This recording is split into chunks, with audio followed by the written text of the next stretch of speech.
मेरी पूरी कहानी एक दुखद प्रेम कहानी जिसमें एक लड़का एक लड़की को बहुत पसंद करता था, लेकिन यह सिर्फ इतना था कि प्यार करना काफी नहीं था। आज से कई साल बीत गए हैं। वह लड़का एक गांव में रहता था जहां प्यार का कोई अर्थ नहीं था। गांव वालों को प्यार करना पसंद नहीं है। वह लड़का हर दिन उस लड़की से मिलता था। किसी को भी पता नहीं था, किंतु शादी प्यार के बाद बहुत महत्वपूर्ण है। हर कोई प्यार कर सकता है, लेकिन उसे प्यार की मंजिल मिलना बहुत कम होता है। अब भी यह लड़का उसी गांव में रहता है और वह कहीं नहीं जा सकता। उसे अपनी मंजिल भी नहीं मिली। इंतजार भी बेकार था। चलिए जानते हैं कि रोहित नाम का लड़का उसी गांव में क्यों रहता है और क्या हुआ जो अभी तक पूरा नहीं है। रोहित ने सच्चा प्यार किया था। प्यार आजकल सिर्फ शब्द बन गया है, लेकिन सच्चे प्यार के बारे में सिर्फ वे जानते हैं। हर दिन राकेश उस लड़की से मिलता था और दोनों बहुत देर तक बहस करते थे। दिल को छूने वाली कहानी। एक दिन रोहित ने कहा कि हम दोनों शादी करने के लिए बहुत समय हो गया है। हम दोनों अभी तक शादी नहीं कर चुके हैं। दोनों को पता था कि हमारी इच्छा शायद ही पूरी होगी, लेकिन रोहित ने कहा कि हम कोशिश कर सकते हैं। लड़की ने कहा कि हम चाहकर भी शादी नहीं कर सकते और हमारी कोशिश भी बेकार है। दोनों समय सिर्फ बात करते हुए बीत रहा था। एक दिन रोहित को पता चला कि उस लड़की बीमार हो गई है। वह भी उसके घर गया। गांव में कई डॉक्टर नहीं थे, लेकिन एक डॉक्टर ने लड़की को इलाज किया, लेकिन बीमारी ठीक नहीं हो पाई। लगभग 10 दिन बीत गए। लड़की की हालत और भी खराब हो गई और एक दिन वह लड़की उस लड़के को छोड़कर चली गई। रोहित पागल हो गया और फिर कभी ठीक नहीं हुआ। रोहित अभी भी उसी गांव में पागल की तरह घूमता है और कोई भी नहीं जानता कि वह पागल कैसे हुआ। हालांकि उनके प्यार की पूरी कहानी आज भी उसी गांव में है। यह सिर्फ एक कहानी है। रोहित का दोस्त जानता था, हमारे जीवन में कुछ ऐसी घटनाएं होती हैं जिन्हें हम भूल नहीं पाते। भले ही हम बहुत कोशिश करते हैं, लेकिन कुछ भी नहीं होता है।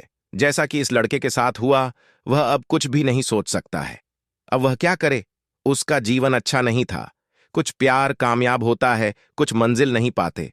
प्यार की कहानी, मेरी पूरी कहानी जो हमें बताई गई थी और हमने आपके साथ शेयर की है। अगर आपको यह पसंद आया है तो आप इसे भी शेयर कर सकते हैं।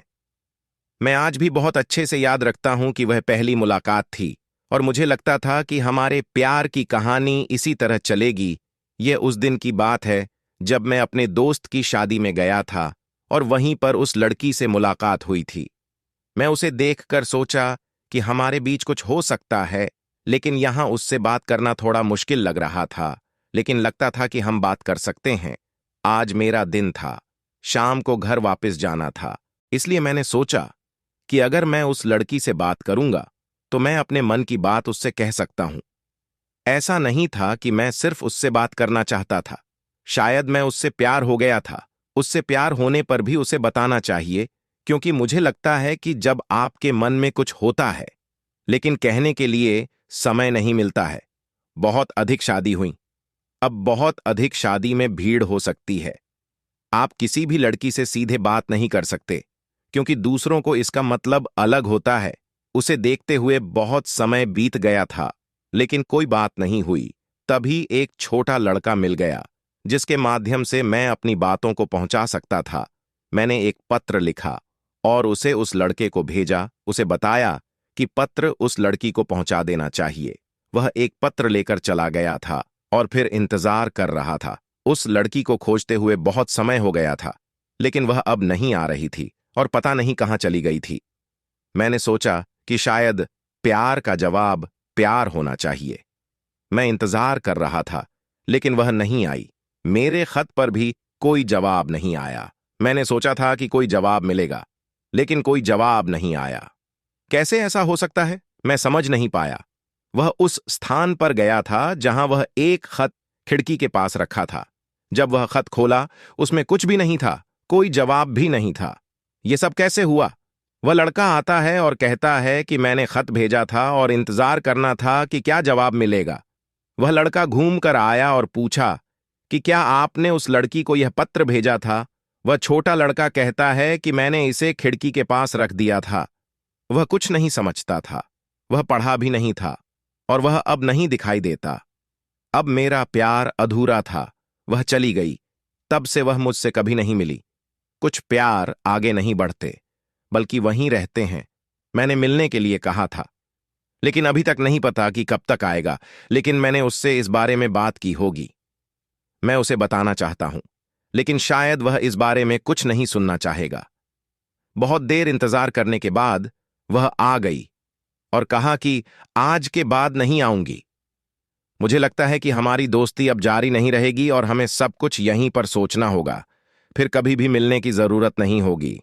मैं जानता हूं कि हम दोनों प्यार करते हैं, लेकिन वह इस बारे में क्यों बात कर रही है? क्यों मुलाकात नहीं करना चाहती? जब मैंने पूछा तो उसने कहा कि आज उसने मुझे अभी तक इस बारे में नहीं बताया था, इसलिए मुझे बुरा लग रहा था कि मेरी शादी तय हो चुकी है और मैं अब तुमसे मिलना नहीं चाहती। मुझे यह बिल्कुल अच्छा नहीं लगता, क्योंकि वह मुझे इस बारे में बता सकती थी, लेकिन उसने ऐसा नहीं किया क्योंकि वह इस बारे में मुझे बताना जरूरी नहीं समझा। जब मैंने पूछा कि आपको यह सब बताना चाहिए, उसने इस बारे में कोई जवाब नहीं दिया और मुझे लगता है कि हमारे प्यार में कोई कमी होगी। इसलिए अब दोबारा मैं मुझसे मिलना नहीं चाहता, क्योंकि बहुत कम प्यार जीवन में आगे बढ़ सकता है। मुझे लगता था कि अब कुछ नहीं होगा, इसलिए मैं भी ऐसा ही सोच रहा था कि शायद हमारा प्यार आगे नहीं जा सकता। इससे बहुत समय बीत गया है, लेकिन जब यह याद आता है तो मुझे बहुत दुख होता है। दोस्तों, आशा करता हूं आपको यह कहानी अच्छी लगी होगी। अगर आपको यह कहानी अच्छी लगी हो तो वीडियो को लाइक करके और एक प्यारा सा कमेंट जरूर कर दें और साथ ही चैनल को सब्सक्राइब जरूर करें। धन्यवाद।